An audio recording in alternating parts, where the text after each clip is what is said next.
Voy a invitarle a abrir sus Biblias en la carta del apóstol Pablo a los Colosenses, capítulo 2, y vamos a estar leyendo desde el 13 al versículo 15. Colosenses, capítulo 2, versículo 13 al 15. Gloria al Señor. O que puedan estar en pie, nos ponemos en pie para leer la palabra del Señor. Y dice así la palabra del Señor, bajo la bendición del Padre, del Hijo y del Espíritu Santo. Dicen amén. Y a vosotros, estando muertos en pecados y en la incircuncisión de vuestra carne, os dio vida, juntamente con Él, perdonándoos todos los pecados, anulando el acta de los decretos que había contra nosotros, que nos era contraria, quitándola de en medio y clavándola en la cruz, y despojando a los principados y a las potestades, los exhibió públicamente, triunfando sobre ellos en la cruz. Oremos. Padre, en el nombre de Jesús, en este momento te damos gracias. Gracias porque eres un Dios bueno, un Dios maravilloso. Gracias porque tú estás en este lugar, Señor.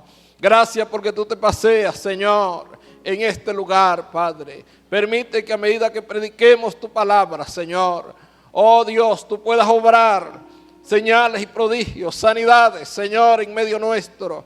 Tú puedas tocar los corazones, Señor. Tú puedas, Dios mío, en el nombre poderoso de Jesús, obrar, Dios eterno, en nuestras vidas. Habla conforme a nuestra necesidad. En el nombre poderoso de Jesús. Amén. Pueden sentarse, mis hermanos. Hoy quiero hablarles sobre la mayor proeza de la historia. ¿Cómo se llama el tema? La mayor proeza de la historia. ¿Qué es proeza? Según el diccionario de la Real Academia Española, significa hazaña, valentía o acción valerosa. También, según la IA, significa hazaña, gesta o acción heroica que requiere gran esfuerzo, valor, habilidad o sacrificio. Y vemos que en la humanidad muchas personas han hecho grandes logros, grandes proezas, y algunas de ellas han beneficiado a la humanidad en distintas áreas. Por lo menos en el área militar vemos cómo Dios utilizó a los próceres, ¿verdad?, que nos dieron la independencia, como Simón Bolívar y los otros héroes que tenemos nosotros como venezolanos. Y así a nivel mundial muchos hombres dieron su vida, ¿verdad?, por la libertad de otros pueblos. En el área de la medicina también vemos cómo muchos han hecho grandes hazañas, han logrado muchas metas, los cuales han servido para minorar un poco lo que es las enfermedades a través de precauciones, a través de las vacunas, muchas cosas que se han logrado. Igualmente en el área científica, muchos han desarrollado proyectos, los cuales han sido de gran beneficio para la humanidad. Y vemos cómo la ciencia se ha multiplicado, porque eso lo dice la Biblia. Pero hoy quiero hablarles de la proeza más grande de la historia de la humanidad. Y esa fue la que realizó nuestro Señor Jesucristo. Amén. La que realizó el Señor en la cruz del Calvario. Cuando el Señor exclamó: consumado es. Era un grito de victoria. Amén. Un grito de victoria. Porque allí estaba terminando el reinado de la muerte y se abría la esperanza de la vida eterna. Amén. Hoy la humanidad mira en estos días la historia del Señor, de su muerte, de su resurrección, y lo ven como algo histórico, lo ven como algo normal que ocurrió, pero no le dan la verdadera importancia que tiene para la humanidad y para su vida. No la aplican a su vida, a su corazón. Y el Señor todo esto lo hizo por amor a la humanidad, por amor al hombre, por amor a la mujer. Y es por eso, mis amados hermanos, que hoy quiero ahondar un poco en ese hermoso sacrificio que hizo nuestro Señor. Pero para realizar este gran sacrificio, primero vamos a dar una mirada al Getsemaní. Porque yo pienso que allí se libró una batalla espiritual antes de poder él ir a la cruz a ofrecer su vida por cada uno de nosotros. Para que el Señor pudiera hacer esta gran hazaña, tendría que pasar por allí, por el Getsemaní. Y lo vemos en Mateo capítulo 26, versículo 36 al 41, que dice: entonces llegó Jesús con ellos a un lugar que se llama Getsemaní, y dijo a sus discípulos: sentaos aquí, entre tanto que voy allí y oro.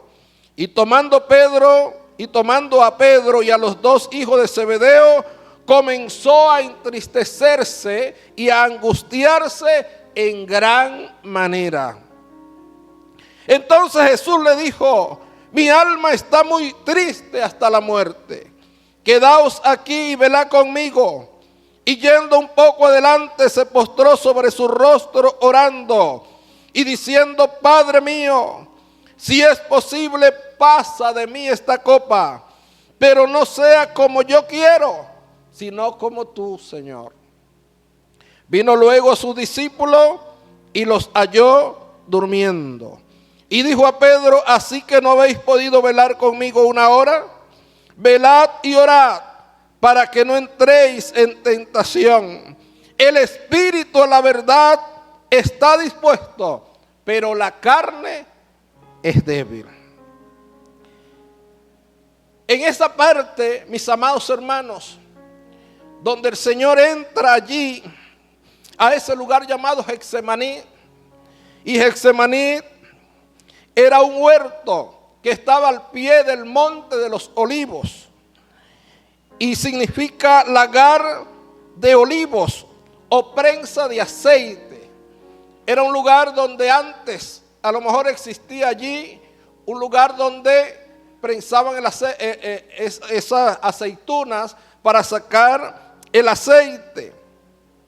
Y vemos que era un lugar donde el Señor siempre iba a orar con sus discípulos, un lugar muy acostumbrado por ellos. Pero vemos en Lucas que como que el Espíritu Santo, para dar una ilustración más clara de lo que realmente pasó en ese lugar, nos habla allí en Lucas capítulo 22, versículo 42, y dice, diciendo: Padre, si quieres, pasa de mí esta copa, pero no se haga mi voluntad, sino la tuya. Versículo 43 dice: y se le apareció un ángel del cielo para fortalecerle. Y estando en agonía, oraba más intensamente, y era su sudor como grandes gotas de sangre que caían hasta la tierra. Allí vemos, mis amados hermanos, la agonía más intensa que puede sufrir o tener un ser humano. El Señor vivió allí esa agonía porque Él era 100% Dios, pero también 100% hombre.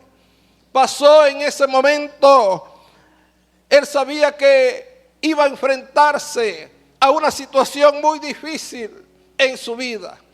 Cosas que a lo mejor usted ha pasado una, o yo habré pasado una en algún momento. Pero el Señor se iba a enfrentar a muchas de una sola vez, de un solo golpe. En primer lugar, se iba a enfrentar a la deslealtad de sus propios amigos. Se iba a enfrentar a la traición de sus propios personas cercanas. Se iba también a enfrentar allí, mis amados hermanos, a morir por la humanidad. Pero lo que más le angustiaba al Señor era que a Él llevar la culpa de la humanidad, a Él llevar el pecado de todos nosotros, el Señor se iba a apartar por un momento de Él. Esa soledad era lo que Dios o el Señor más temía. Por eso fue que dijo allí en aquel momento aquellas palabras: Dios mío, ¿por qué me has desamparado? Esas palabras salieron de su corazón y era lo que más angustiaba al Señor. Era el haber estado solo, porque el Señor no podía soportar ver a su Hijo en esa condición, llevando el pecado de toda la humanidad. Era algo muy terrible. Ahora, ¿qué vemos allí en el Getsemaní? El Getsemaní nos trae algunas enseñanzas. En primer lugar, vemos la importancia de contar con un círculo de amigos, de personas cercanas, en las cuales en los momentos difíciles podamos abrir nuestro corazón, podamos ser en ese momento a lo mejor vulnerable. Y eso fue lo que hizo el Señor. Tomó a Pedro, tomó a los hijos de Zebedeo, a Juan y a Jacobo, y comenzó a entristecerse. Ellos vieron su agonía, ellos vieron el hombre que había estado con ellos esos 3 años, el hombre que les había enseñado, el hombre que había estado allí fortaleciéndolos en los momentos difíciles. Ahora le tocaba a él, le tocaba pasar un momento difícil en su vida. Pero también debemos hacernos esta pregunta: ¿somos nosotros también verdaderamente amigos? Para que cuando alguien venga en las mismas circunstancias, nosotros también podamos allí ayudarle. El Señor no estaba pidiéndole mucho, solamente acompáñenme a orar. Era todo lo que pidió el Señor. Ni siquiera le dijo, oren por mí. No, acompáñenme a orar. Pero ellos no aguantaron ni siquiera 1 hora. Estuvieron allí durmiendo, como que no le importaba lo que estaba ocurriendo. Bendito sea la gloria del Señor. Por eso el Señor nos pregunta en esta hora: ¿somos capaces nosotros de estar allí, de tener empatía por aquel que está pasando momentos difíciles? Estamos hoy en nuestro distrito centro de una campaña de emergencia espiritual, clamando por todos nuestros ministros, por todos nuestros hermanos que están enfermos acá en nuestro distrito centro. ¿Cómo está nuestra empatía, mis amados hermanos? Estamos viendo la necesidad, el momento en el cual se está haciendo este llamado para que nosotros podamos acompañar en oración, sabiendo, hermano, la situación que está ocurriendo. Es necesario que como iglesia nos unamos en un solo clamor, entendiendo, mis amados hermanos, la necesidad del momento. También nos enseña que debemos rendir nuestra vida y nuestra voluntad a Dios. Tenemos que rendir nuestra vida completa al Señor. El Señor pudo decir estas palabras: Señor, si es posible, Señor, pase de mí esta copa sin que yo la beba, pero no se haga mi voluntad sino la tuya. ¿Cuántas veces, mis amados hermanos, pasamos momentos en los cuales queremos que las cosas caigan o se hagan de una manera que nosotros no podamos llevarla? Y es fácil, ¿verdad?, llevar una vida así, sin problemas, sin dificultades, sin nada.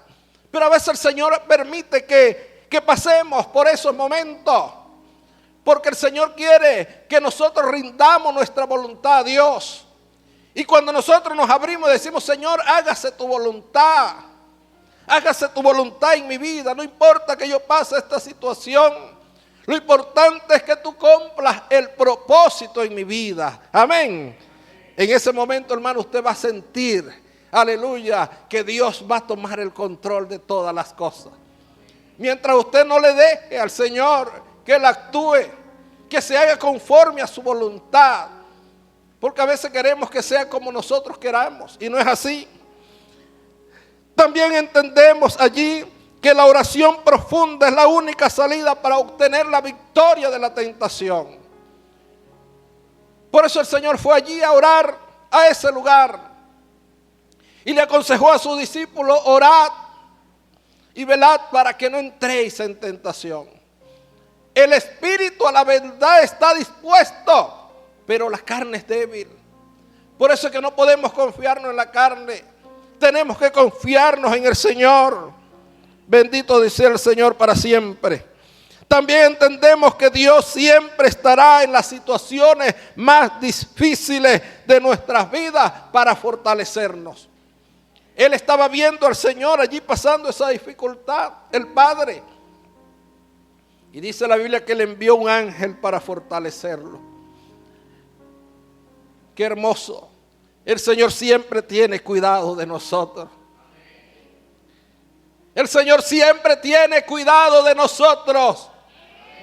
Usted no está solo, yo no estoy solo. El Señor está a nuestro lado y siempre va a enviar socorro oportuno en el momento indicado. Bendito sea la gloria de Dios. El Señor te va a fortalecer por lo que estés pasando, porque Él siempre va a estar allí. Bendito sea el Señor. En segundo lugar, vemos la grandeza del sacrificio de nuestro Señor Jesucristo allí en la cruz del Calvario. Muchas veces no le damos la importancia que tiene ese sacrificio que hizo el Señor allí en la cruz del Calvario. Y vivimos una vida vana, pensando solamente en las cosas temporales y no en las espirituales. A veces no queremos, hermano, como agradecidos del Señor, hacer la obra de Dios, sino que venimos simplemente a recibir los beneficios. Y qué bueno, mis amados hermanos, porque realmente es una bendición recibir los beneficios del Señor. Pero ¿qué estamos haciendo nosotros como agradecimiento a Dios? A veces somos mal agradecidos. A pesar de todos los beneficios que logró el Señor allí en la cruz del Calvario. Pero no queremos, hermano, servirle con un corazón agradecido al Señor. Y vamos a ver es que todos esos beneficios que están allí, bueno, algunos, porque son muchos. Lo que hizo el Señor, mis amados hermanos, es la importancia del sacrificio en la cruz del Calvario del Señor. Porque hubo muchos beneficios para el hombre, para la mujer, para la humanidad. Y en primer lugar dice la palabra del Señor que nos dio el perdón de pecados. Amén. Y con ello la salvación.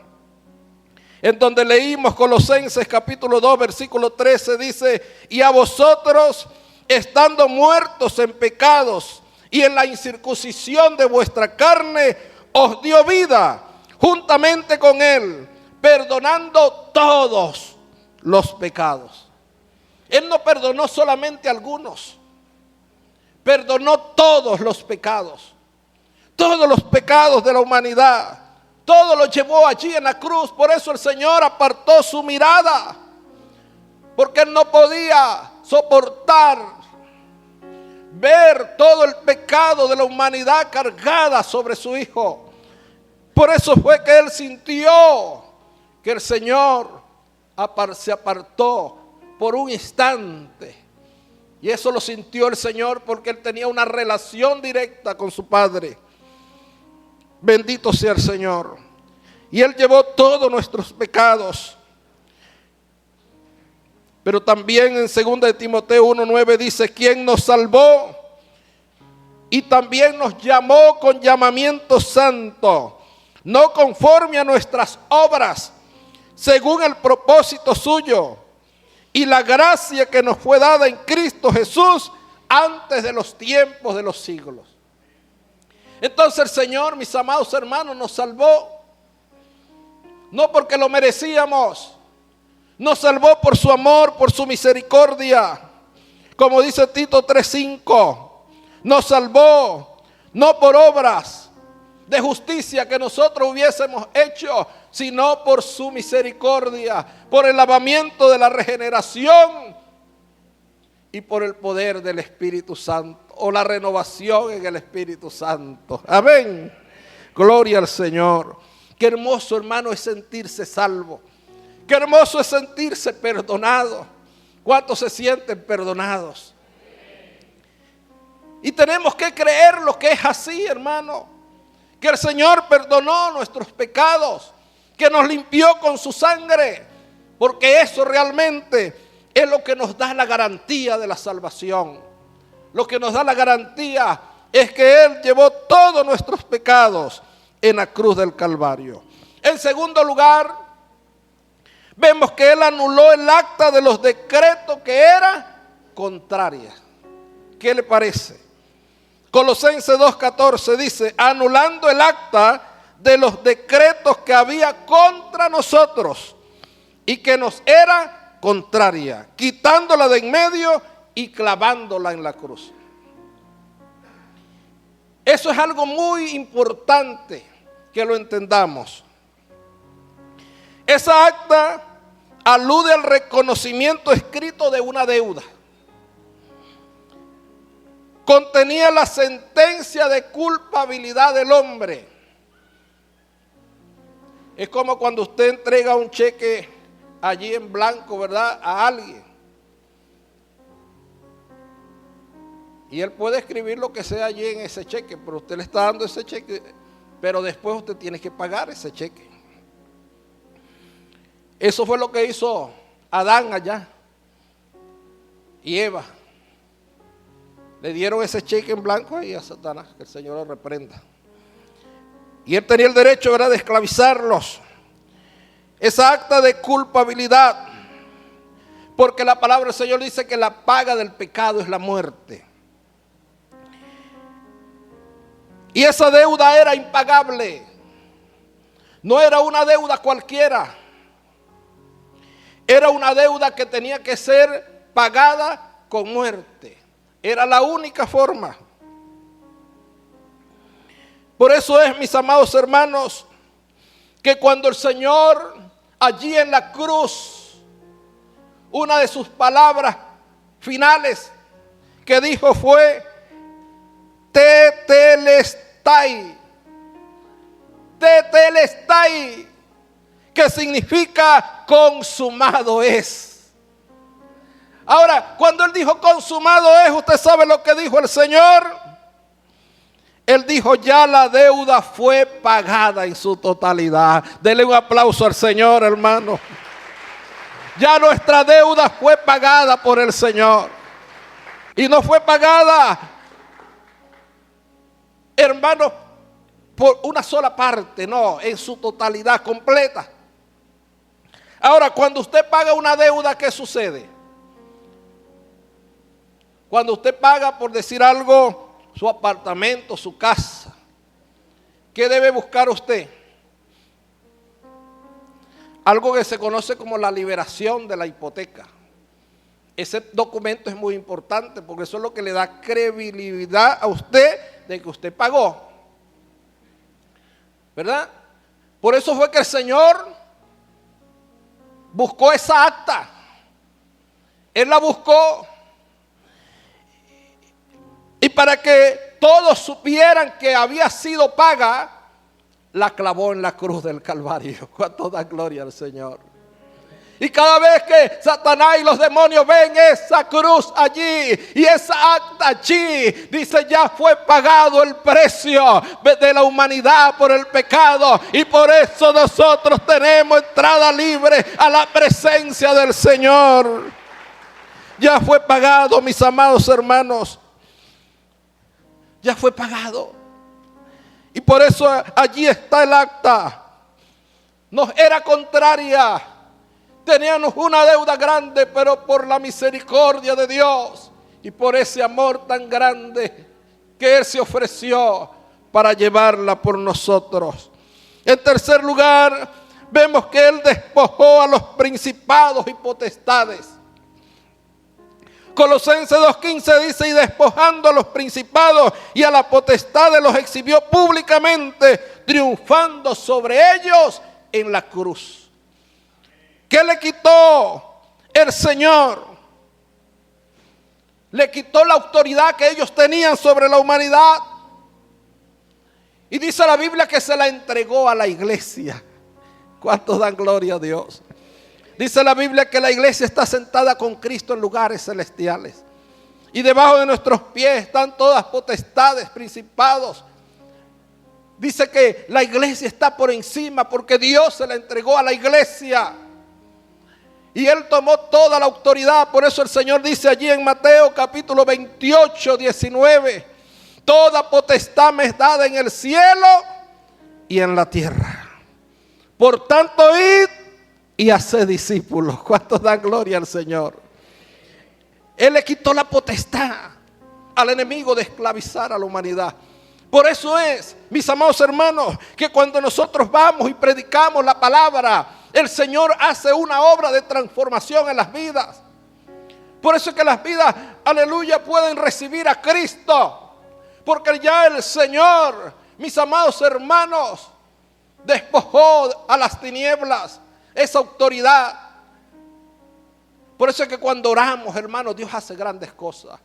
Y las personas que usted ven a veces más duras en contra del evangelio son las que más rápido llegan al Señor. Porque Dios, hermano, obra de una manera maravillosa. Porque esa autoridad la tenemos nosotros. Amén. ¿Pero por qué la tenemos nosotros? Porque el Señor está con nosotros.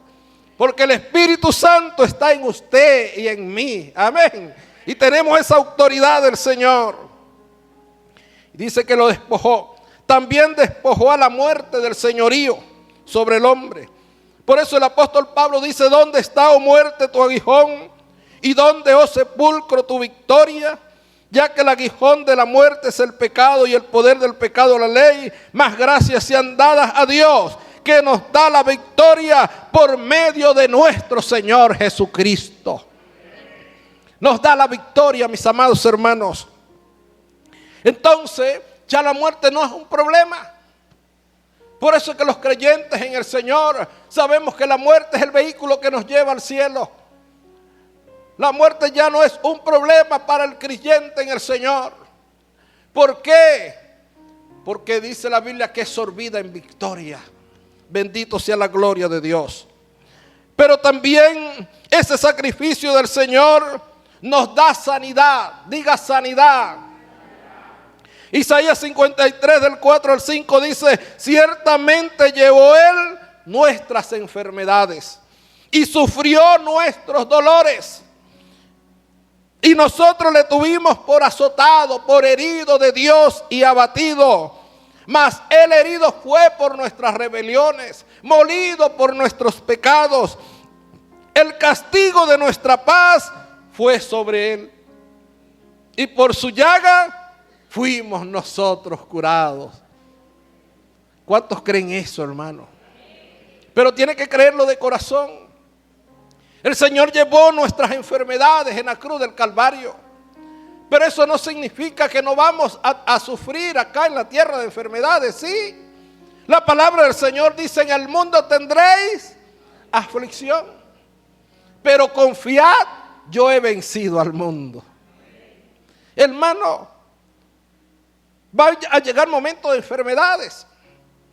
Porque no podemos decir aquí que el creyente no se enferma, que si el creyente se enferma está en pecado. Nosotros no creemos eso, es mentira. Porque la Biblia dice que en el mundo tendremos aflicción y si van a venir enfermedades, como seres humanos que somos. Pero ¿qué es lo que dice la Biblia? Que el Señor Jesucristo está para sanarnos. Amén.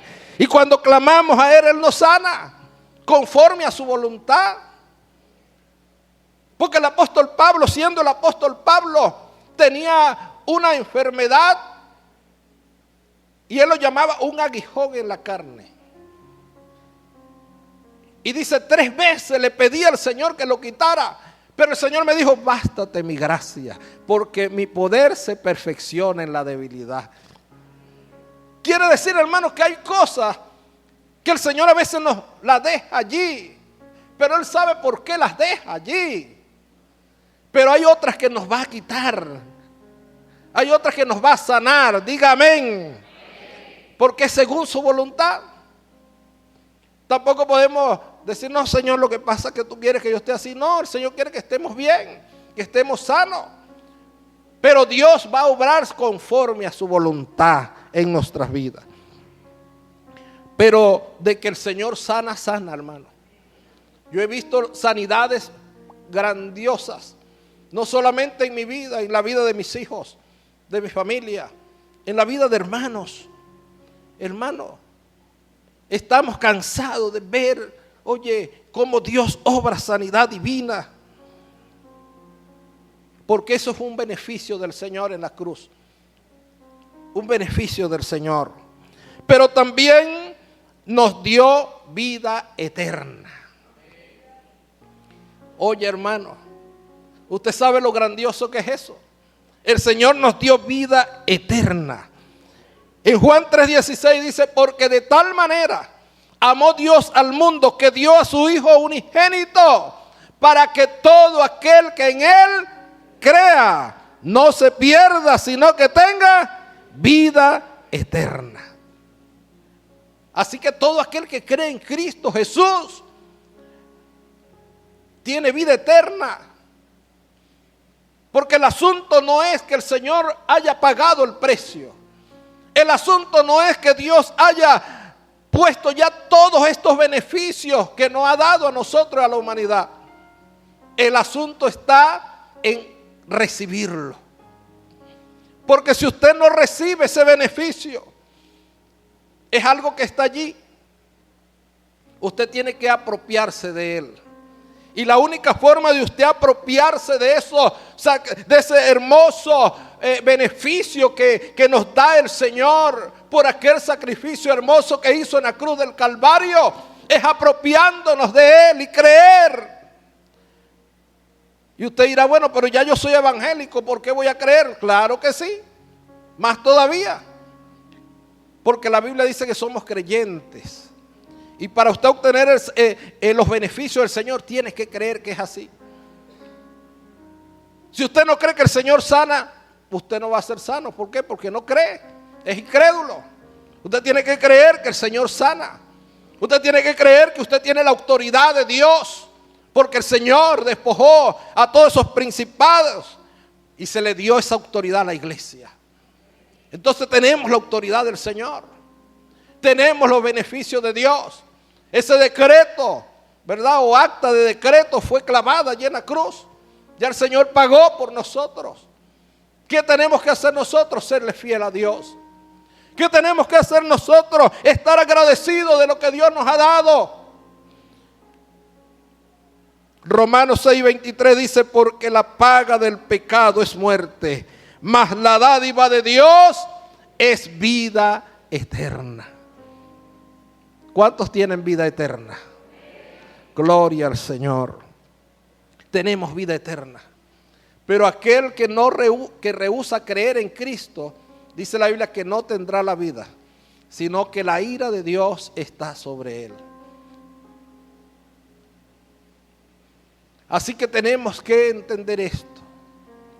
Si usted no cree en Cristo como su único y suficiente Salvador, aunque el Señor ya hizo todo,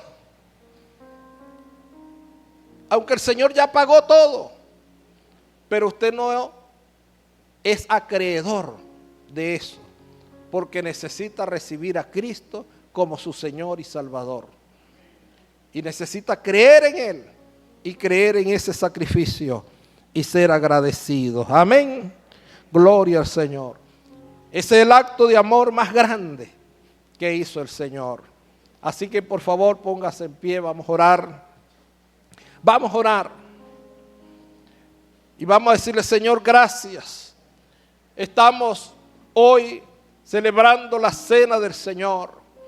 Y cada vez que nosotros celebramos la cena del Señor, dice la Biblia, y cada vez que comieres este pan y bebieres esta copa, la muerte del Señor anunciáis hasta que Él venga. Porque el Señor viene. ¿Cuánto le esperan? El mundo todos los años se acuerda que hubo un sacrificio, pero se acuerda y lo ignora. Pero el creyente siempre debe estar acordándose de Él. Por eso el Señor propuso allí la cena del Señor, para que cada vez que la tomemos nos acordemos. Eso debe estar siempre en nuestra mente y en nuestro corazón. Vamos a orar. Padre, en el nombre de Jesús.